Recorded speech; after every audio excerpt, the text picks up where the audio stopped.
This is where I grew up. If we build a life together, this might be all I can offer you at first. This is where I grew up. If we build a life together, this might be all I can offer you at first. Kwame's voice cracked as he stood before a small, tin-roofed house at the edge of Mbari village, its walls patched with clay in 3 different shades where repairs had been made over the years. Amara stood beside him, silent, her eyes moving slowly from the sagging roofline to the cracked step at the door. He couldn't look at her. He was certain that after this moment, she would find a polite reason to leave and never call again. But before we get to what Amara did next, subscribe if you love stories where love is tested and truth wins in the end. Because what happened next changed both their lives forever. Kwame was not born into money. Long before the newspapers called him one of the continent's most respected young entrepreneurs, he was a barefoot boy in Mbari, a village where the rains sometimes failed and dinner was whatever the day allowed. His father was a fisherman who drowned in a storm when Kwame was 7, leaving behind nothing but a torn net and a widow with 3 children to feed. His mother, Adaisy, sold fried plantain and roasted groundnuts by the roadside from dawn until the sun disappeared behind the hills. Some evenings the tray came home empty and full of coins. Other evenings it came home almost untouched, and the family ate boiled yam skins to quiet their stomachs before bed. "Mama, why don't we ever have enough?" Kwame asked once, maybe 8 years old, watching a convoy of black cars sweep past their stall in a cloud of dust. Adais wiped her hands on her wrapper and knelt to his height. "We have enough love, my son. Money will come or it won't, but never let it decide who you are. A rich man with a hollow heart is poorer than a beggar who is kind." She tapped his chest gently. "God, what's in here? Everything else can be rebuilt." He didn't fully understand her then, but the words lodged themselves somewhere deep and never left. Adaisy died from a fever the year Kwame turned 19, before any of his promises to her could come true. He buried her himself, digging until his palms blistered because he refused to let strangers carry the last of what he owed her. Kneeling at the graveside, he made a vow into the wind. "I will make something of myself, Mama, and when I do, I will never let money make me forget where I came from." That vow carried him through years most people never saw. He slept on a mat in the back room of a print shop where he worked for almost nothing, learning to design flyers and posters by candlelight after closing. He was cheated twice by partners who vanished with his savings. Banks turned him away so many times he stopped counting.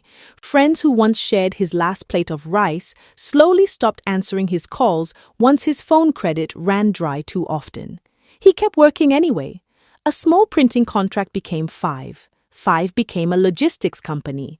The logistics company became a chain of them, stretching across 3 countries, moving goods for businesses that had once refused to even meet with him. By 32, Kwame Boateng owned more than he'd ever dreamed of as a boy, selling groundnuts beside his mother's tray. A mansion on the hill above the city, a fleet of cars, a name people said with respect in rooms he used to only clean. And yet most nights he ate dinner alone at a table meant for 14, listening to the hum of the refrigerator because there was no one else in the house to make noise. He tried to build something with several women over the years. One asked within their first month together when he'd be buying her a car to match her friends. Another sent him photos of designer shoes nearly every day, each captioned with a heart. A third turned out to be seeing 2 other wealthy men at once, quietly weighing which one spent more. Each ending left him a little more certain that nobody wanted the man, only what the man could give. The only person who never once asked him for anything beyond his friendship was Junior, his driver of 9 years, a quiet young man Kwame had once found sleeping outside a bus station and offered a job on instinct. Junior never flattered him, never borrowed money he didn't intend to repay, never once looked at Kwame's watch with hunger in his eyes. One evening, sharing a plate of grilled corn on the mansion steps instead of the imported wine cooling untouched inside, Kwame finally voiced the question that had followed him for years. Junior, do you think it's possible for someone to love a man for himself and not for all this? He gestured at the house behind them. Junior thought carefully before answering. Maybe the trouble isn't whether it's possible, Olga. Maybe it's that nobody who's met you has ever had the chance to find out. They meet the money first. They never really meet. Those words sat with Kwame for days, gnawing quietly, until an idea took shape that he couldn't shake loose. Junior, I want us to switch places, just for one night. Junior nearly dropped his cup. Absolutely not. Just once, I want to see how people treat a driver and how they'd treat me if they believed I was nothing. Sir, this is madness. Maybe, Kwame said, smiling for the first time in weeks. But I need to know. It took 2 weeks of convincing, one badly fitted borrowed suit, and a rehearsal so clumsy that Junior forgot which side of the car to open first, a motion he performed 100 times a day, before Kwame's old university friend Debo agreed to host the test at his engagement party, laughing so hard at the plan that he nearly couldn't say yes. At the party, Junior B, dressed in Kwame's finest agbada, was swarmed within minutes. Women complimented his cufflinks. Men wanted photographs beside him. Someone offered him a business card before he'd said a single word. Kwame, in Junior's plain shirt and worn shoes, stood near the drinks table completely unnoticed. A woman in a shimmering gown handed him her empty glass without glancing at his face. "Please dispose of this," she said, already turning away. He held the glass in silence for a long moment. "So this is how the invisible feel," he murmured to no one. It was near the edge of the garden that he first noticed her, a woman in a deep blue dress, kneeling to help a young waiter gather plates he'd dropped, ignoring the stares of guests who'd simply stepped around the mess. "That was kind," Kwame said, approaching. "Most people would have just walked past." She looked up, unbothered by his plain clothes. "He didn't do it on purpose. People deserve grace when they make honest mistakes." "I'm Kwame," he said, keeping it simple. "Noozi," she replied, shaking his hand exactly as she would have shaken anyone's. "What do you do, Ngozi?" "I'm a primary school teacher," she said, smiling. "The pay is nothing to brag about, but you should see a child's face the day multiplication finally makes sense." He laughed, a real laugh, unguarded, the kind he hadn't produced in a long time. "And you?" she asked. He hesitated only a breath. "I drive for a living." She nodded easily. "Good. The world runs because of people who do the real work, not just the people who talk about it at parties like this." Nobody had ever said anything like that to him. They talked until the music thinned and the crowd began to leave. He asked for her number before the night ended, and over the following weeks, something easy grew between them. Quiet walks along the lagoon, shared plates of roasted corn from roadside vendors, evenings on her small balcony, arguing about which African country made the best jollof rice. She never once asked what he earned. She never complained that their outings were simple. When he tried once to overtip a waiter just to feel generous, she gently stopped his hand. "Don't perform kindness," she said. "Just be kind. Quietly is better." He fell for her completely, and the weight of the lie grew heavier with every laugh she gave him honestly.